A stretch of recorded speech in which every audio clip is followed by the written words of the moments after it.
Na kągi, su jumis sveikina Saldų Republika ir šiandien darau dar vieną MSI kompiuterio apžvalgą. Noriu visiems priminti, kad šio kompiuterio aš nepirkau, jį atsiuntė man MSI kompanija ir po poros savaičių, kai padarysiu apžvalgą, aš įsiųsiu atgal į jo sandėlį. Pradedam apžvalgą. Taigi šį kartą gavau nykštukinį stacionarų kompiuterį MSI Kubi, dar kitaip vadinamą Nuku.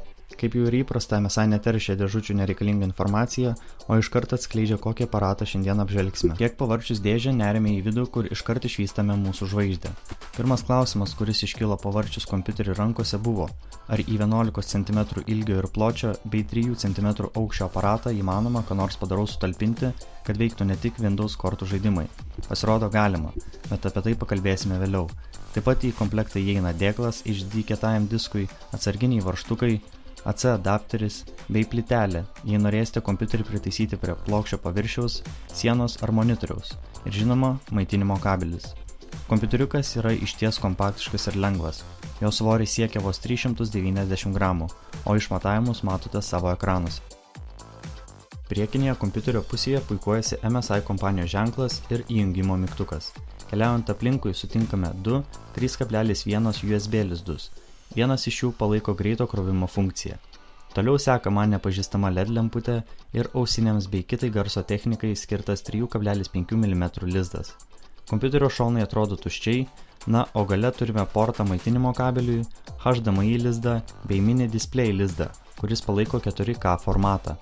Šie displėjaus lizdai sako, jo galėsime prie kompiuterio prijungti 2 monitorius vienu metu. Taip pat turime interneto kabeliui skirtą portą bei dar 2 3,1 USB portus. Dugne nieko ypatingo, tik Intel i3 logotipas ir aušinimo angos. Kadangi pilnai apžvelgėme išorę, pažiūrėkime, kas slepiasi viduje. Tiesiogiai ardyti ir lysti į vidų pabijojau, nors mačiau, jog tai galima labai lengvai padaryti atsukus vos 4 varžtelius. O specifikacijos štai tokios. Intel i3 2 GHz procesorius, Intel HD 5500 vaizdo plokštė, 4 GB RAM, kurios galima praturtinti iki 16, bei 128 GB SSD kietasis diskas, kas automatiškai pasako, jog be HDD kietojo disko praktiškai neapsieisite. Kadangi sužinojome visas šio nykštuko specifikacijas, laikas jį patestuoti. Pats pirmas dalykas, kurį išmėginau, tai buvo streaminimas Twitch kanale su OBS programa, naudojant Elgato Game Capture HD įrenginį. Nors raiška ir nebuvo aukščiausios kokybės, o kadrai kartais nukrisdavo, galiu daryti išvadą, kad iš bėdos su tokiu kompiuteriu streaminti PlayStation 4 konsolės vaizdą tikrai galima.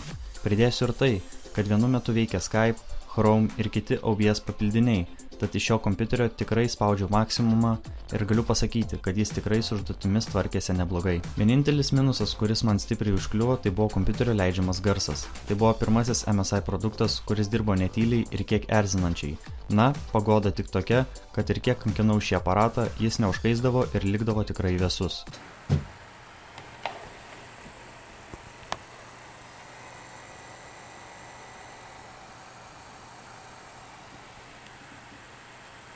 Taip pat išbandžiau ir 2 žaidimus. Pirmasis – CSGO. Kadangi kompiuterio vaizdui įrašinėti naudojau Elgato Game Capture įrenginį, kuris ryja be galo daug ramų, ekrane jūs matote labai stipriai stringantį vaizdą. Tai iškart paaiškina, kad filmuoti žaidimo vaizdo su šiuo kompiuteriu tikrai negalėsime. Atjungus programą ir žaidžiant CSGO, kompiuteris sugebėdavo sugeneruoti nuo 30 iki 35 FPS, kas leido be lago ramiai žaisti šį žaidimą. Kitas žaidimas, kurį išbandžiau, buvo BioShock Infinite. Net ir nefilmuojant, kompiuteris su šiuo žaidimu tvarkėsi kiek sunkiau.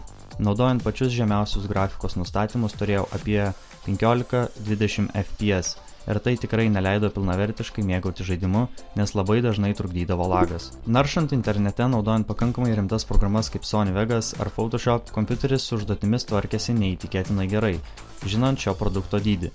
MSI pasakymas, kai esi mažas turi būti protingas, yra ne iš piršto laužtas ir buvau nustebintas, kad į tokio dydžio rėmus galima sutalpinti tikrai galingą mašiną. Kompiuterio modelis, kurį gavau aš, yra ne pats galingiausias. Rinkoje šie kompiuteriai parduodami ir su i5 ir su i7 procesoriais ir tai leidžia daryti prielaidą, kad į tokio dydžio dėžutę galima sutalpinti dar galingesnį žvėrį. Išvados ir verdiktas.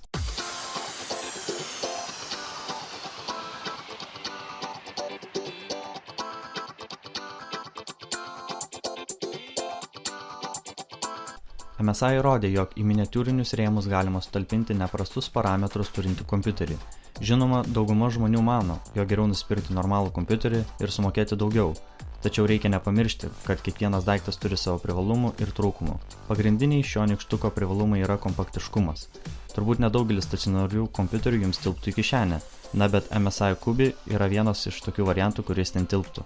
Šis kompiuteris turėtų būti super patogus žmonėms mėgstantiems keliauti, taupyti vietą ir dalyvauti lamparčiuose.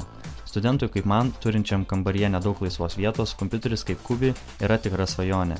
Kompiuteris su parametrais, kurį apžvelgiau, kainuoja apie 370 € Amazon tinklapyje, o norintiems nykštuko su geresniais parametrais turėsite dar labiau paploninti savo pinigines. Tai tiek šiam kartui, o dabar porą žodžių tars Karolis iš rajono. Taro, pacanai, čia Karolis iš rajono. Ką aš noriu pasakyti apie šį kompiuterį? Karočią, šitas pizdukas yra ant tiek mažas, kad jūs rajone niekur nepritaikysit. Ačiū uždėmesi, apžvalga baigta.